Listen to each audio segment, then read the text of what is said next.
பொதுவா நாம ஃப்ரெண்ட்ஸ் கிட்ட பேசும்போது சாப்பிட்டியா, என்ன சாப்பிட்ட, எப்போ சாப்பிட்ட, யார் கூட சாப்பிட்ட, இந்த மாதிரியான கேள்விகளை நம்ம அடிக்கடி கேட்போம். ஸோ இந்த கேள்விகளெல்லாம் எப்படி இங்கிலீஷ்ல கேட்கலாம் அப்படின்றத நாம இந்த வீடியோல பார்க்கலாம். சாப்பிட்டியா? Did you eat? Did you eat? என்ன சாப்பிட்ட? What did you eat?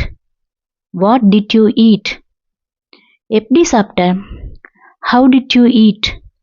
How did you eat? எங்க சாப்பிட்ட? Where did you eat? Where did you eat? யார் கூட சாப்பிட்ட? Who did you eat with? Who did you eat with? எவ்வளோ சாப்பிட்ட? How much did you eat? How much did you eat? இந்த video உங்களுக்கு யூஸ்ஃபுல்லாக இருந்தது அப்படின்னா லைக் பண்ணிட்டு உங்களோட ஃப்ரெண்டுக்கு ஷேர் பண்ணுங்கள். அப்புறம் என்னோட சேனலை சப்ஸ்கிரைப் பண்ணிக்கோங்க. தேங்க்யூ.